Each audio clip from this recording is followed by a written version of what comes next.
لەسەر ئەرکی خێرخوازێکی شارەکە نەخۆشخانەیەکی سیقەڕەوێڵەیی تایبەت بە توشبوانی ڤایرۆسی کۆڕۆنا لە قەزای دەربەندیخان کرایەوە. بەرپرسانی تەندروستی شارەکە بە گرنگیەوە لەکردنەوەی بینای لەم چەشنە بۆ ناوچەکەیان دەڕوانن.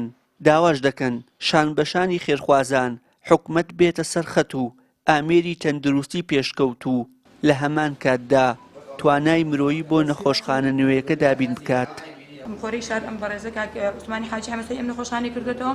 ئێمە هیوادارین کە بتوانین درێژە برین بە کارەکانی خۆمان و کارەکانمان باشتر بەڕێوەبەرین لەناو ئەم نەخۆشخانەیە بۆی بتوانین خزمەتی خەڵکی خۆشەویستی شاری دەربەندیخان بکەین کە ئەمەش ڕاستە بیناکە بینایەکی زۆر تۆکم و تەواوە و لە ڕووی ئەجیزە و ئەوانە کە ئەوەی کە پێویست بێت بۆ کۆرۆنا هەمووی دابین کراوە، بەڵام ئەکید بینایەکی شووە نەخۆشخانە بەردەوام پێویستی بەوە هەیە کە دەستی پێوەی بێت هاوکاری و دەستگیرۆی هەموو لایەکمان پێویستە سەرۆخۆمان و بۆی بتوانین پزیشکان و کارمەندانی تەندروستیش کە بتوانن بێن لێرە ئیش بکەن ئەبێ ئەوانیش هاندانێک دەستگیرۆیەکی ئەوانیش بکرێت و هەروەها لە خزمەتی شاری دەربەندیخانە بێت.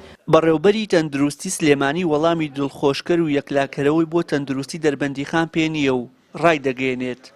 بەهۆی پەراوێزخستنی سلێمانی لەلایەن بەشێک لە بەشەکانی وەزارەتی دارایی کە بەشی ژمێریاریە ناتوانن پێداویستیە تەندروستیەکان دەستەبەر بکەن.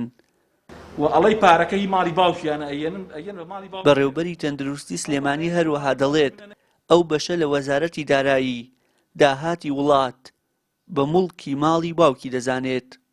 جاران شەوان لە سەعات 6 ئێوارە و تا 12 شەو چارەسەری نەخۆشی سەرەتانمان شێرپەنجەمانە کرد بە تیشک بە بڕێک پارە لە هاوڵاتیانەوە وەرەگر بڕێک هێبوو بە ئیراد و حکومەت بڕێک هێبوو بە ئیراد و پزیشکەکان بەهۆی بڕیارێک لێک تێنەگەشتنێک لە وەزارەتی دارایی و ئەنجومەنی وەزیران ئێستا و خەدەماتە وەستاوە سەرەی چارەسەری شێرپەنجە ساڵێک دواکەوتووە و مردن ڕێژەکەی زۆر زیادی کردووە بەهۆی بڕیاری بڵێن فەرمانبەرێکی ژمێرکاری کە لەمە تێناگات لە گرنگی بابەتەکە چەند جار پێمان دەممانەگاتە لای جەنابی وەزیری دارایی دەممانەگاتە لای جەنابی وەزیری تەندروستی دەممانەگاتە لای ئەنجومەنی وەزیران بەڵام بەشێکەیە لە وەزارەتی دارایی کە پێوترە ژمێرکاری بەڕاستی گەورەترین عەرقەلەی دروست کردووە بۆ ناوچەی سلێمانی و ئەڵەی پارەکەی ماڵی باوکیانە ئەیەن بە ماڵی باوکیەوە.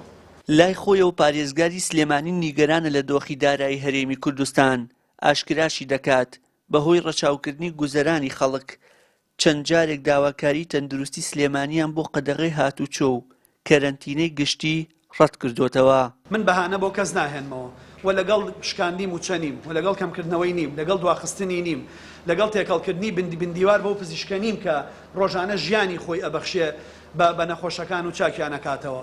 بەڵام ئێستا ئێمە لە بارودۆخێکین تەنیا بەسەر زەرشتیکردنی یەکتری و بەجێهێشتنی دام و دەستگاکانمان جگە لەوەی مەینەتیەکان و قوربانیەکان زیاد دەکەین بەرهەمێکی نابێ بۆیە تکا و ڕەجام لە هەموو لایەکمانەوەیە ئەم دوو دۆسیە بێ بە تەریبی ئیشیان لەسەر بکەین. لە سەرەتای سەرهەڵدانی ڤایرۆسی کۆڕۆنا گوشمەی 200 ملیۆن دینار لەلایەن پارێزگای سلێمانیەوە ئاڕاستەی قایمقامێتی دەربەندیخان کرا. قایمقامێتی دەربەندیخانیش ئاشکرای کرد کەمتر لە 5 ملیۆن دیناری لەو پارەیە خەرج کردووە.